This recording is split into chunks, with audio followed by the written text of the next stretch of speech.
राधे राधे दोस्तों, कैसे हैं आप सभी। आशा करती हूँ आप सभी बहुत अच्छे हैं और अपना ख्याल रख रहे हैं।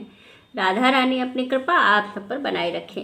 दोस्तों, आज हम बात करेंगे महाशिवरात्रि की। महाशिवरात्रि कितनी तारीख को है? 26 या 27 को। पूजा की विधि क्या होगी? जो इस बार संयोग बन रहा है महाशिवरात्रि का, वो क्या है और किन नियमों के अनुसार हम पूजा करें जिससे कि हमारी मनचाही इच्छा पूरी हो जाए। तो आइए चलिए संपूर्ण नियम आप लोगों को बता देती हूँ, पर जैसे मैं बताऊंगी एक एक क्रम वाइज उस तरह से आप पूजा कीजिएगा, तभी आपको पूजा का संपूर्ण फल प्राप्त होगा। तो देखिए, मैं सीरियल से आपको बताऊंगी पहले आप क्या चीज़ चढ़ाएंगे, उसके बाद क्या क्या चीज़ें कब कब चढ़ानी है। तो वीडियो को पूरा एंड तक देखिएगा जिससे कि आपको संपूर्ण जानकारी मिल सके। तो आइए चलिए संपूर्ण नियम आप लोगों को बता देती हूँ। लेकिन उससे पहले अगर अभी तक आपने चैनल को सब्सक्राइब नहीं किया है तो चैनल को सब्सक्राइब कर लीजिएगा और बेल आइकन को दबाना बिल्कुल ना भूलिएगा, ताकि मैं जब भी कोई नई वीडियो लेकर आऊँ तो उसका नोटिफिकेशन सबसे पहले आपको मिले।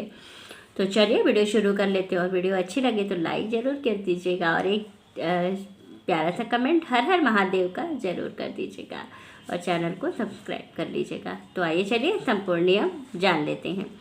सबसे पहले बात कर लेते हैं महाशिवरात्रि की। तो महाशिवरात्रि पड़ रही है 26 फरवरी को।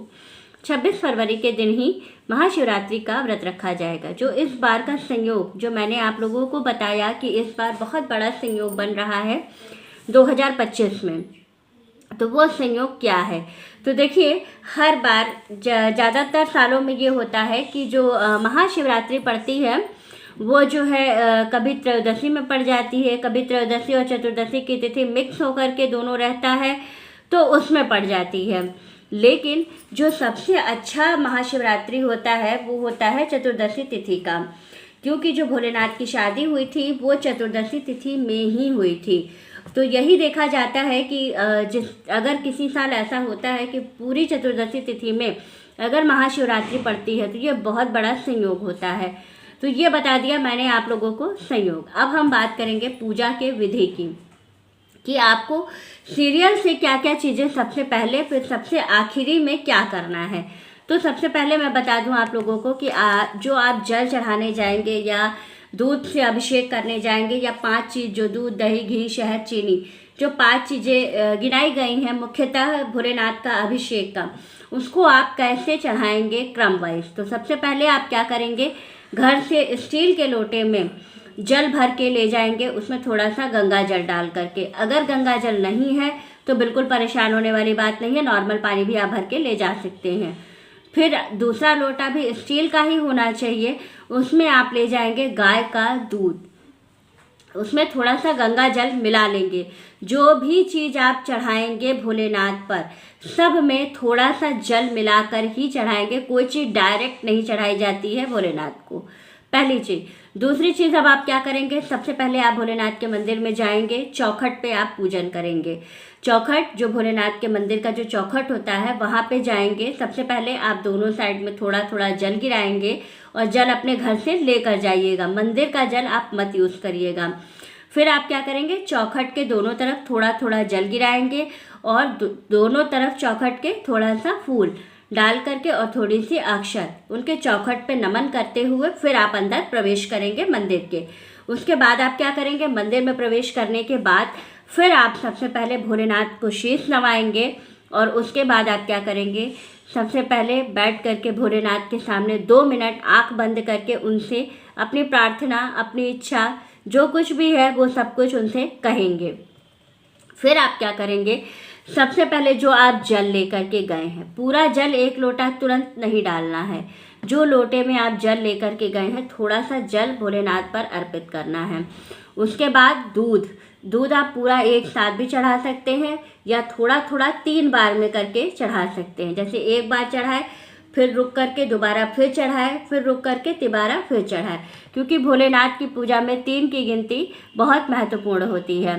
तो 3 बार में आपको पहले अशोक सुंदरी के स्थान पर, फिर आप अर्घ्य पे माता पार्वती की जगह पर, और फिर भोलेनाथ पर 3 बार इस तरह से आप दूध चढ़ाएंगे। फिर इसी तरह से दूध चढ़ाने के बाद फिर थोड़ा सा जल चढ़ाएंगे, फिर जो है आप दही चढ़ाएंगे, दही चढ़ाने के बाद फिर जल चढ़ाएंगे, फिर उसके बाद घी चढ़ाएंगे। देसी घी होना चाहिए, गाय का शुद्ध देसी घी अगर मिल जाता है तो बहुत अच्छा है।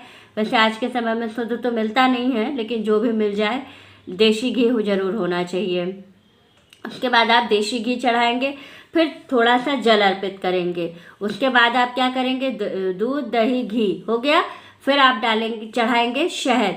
शहद को भी किसी बर्तन में निकाल लेंगे, उसमें थोड़ा सा जल मिला लेंगे। उसके बाद उसको भोलेनाथ पे अर्पित करेंगे 3 बार में। कैसे, अशोक सुंदरी, माता पार्वती, फिर भोलेनाथ। उसके बाद से फिर शहद के बाद बारी, फिर आप थोड़ा सा जल चढ़ाएंगे, फिर चीनी चढ़ाएंगे। चीनी को भी थोड़ा सा घोल लेंगे पानी मिला करके, और उसके बाद जो है भोलेनाथ पर 3 बार में अर्पित करेंगे। फिर आप क्या करेंगे, लोटे में जितना पानी है वो लेकर के भोलेनाथ पे डाल के उनको अच्छे से साफ करेंगे। और अब करेंगे आप श्रृंगार। श्रृंगार के लिए आप क्या करेंगे, सबसे पहले आप भोलेनाथ को चंदन लगाएंगे, त्रिपुंड, जैसे 3 उंगली से त्रिपुंड लगाया जाता है, 3 उंगली से त्रिपुंड लगाएंगे। फिर वस्त्र रूप में रक्षा सूत्र होता है, ऊपर और नीचे का 2 रक्षा सूत्र चढ़ाएंगे, जल अर्पित करेंगे। इसके बाद आप क्या करेंगे, फिर आप चढ़ाएंगे जनेऊ। जनेऊ चढ़ाने के बाद फिर रुद्राक्ष का माला, फिर भोलेनाथ का वस्त्र, और उसके बाद आप उनको वस्त्र अर्पित करने के बाद फिर आप क्या करेंगे, भोलेनाथ को माला फूल से उनका श्रृंगार करेंगे। और श्रृंगार करने के बाद फिर आप उनको भोग अर्पित करेंगे, और भोग अर्पित करने के बाद फिर कपूर से भोलेनाथ की आरती करेंगे। तो जो डीप में पूरा जो विधि था वो मैंने आप लोगों को बता दिया कि पूजा की विधि यही होगी। अब हम लोग बात करेंगे कि मनोकामना पूर्ति के लिए हमें क्या चढ़ाना चाहिए इस दिन।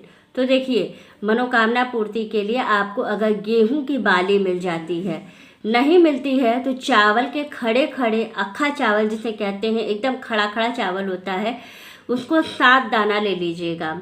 और 7 दाना खड़ी मूंग, हरी वाली जो होती है वो 7 दाना वो ले लीजिएगा। और उसको अपने हाथ पे, जब संपूर्ण पूजा आप कर लेंगे, कपूर से आरती कर लेंगे, फिर आप क्या करेंगे, वो चावल और जो हरी मूंग है उसको हाथ में लेंगे और अपनी मनोकामना बोलते हुए भोलेनाथ पर अर्पित कर देंगे। इतना करके आने पर आपकी मनोकामना बहुत जल्दी पूरी हो जाएगी। वीडियो अच्छी लगे, जानकारी अच्छी लगे तो आगे ज़रूर शेयर कीजिएगा, वीडियो को लाइक कीजिएगा और चैनल को सब्सक्राइब कीजिएगा, और प्यारा सा कमेंट हर हर महादेव का ज़रूर कीजिएगा। राधे राधे दोस्तों।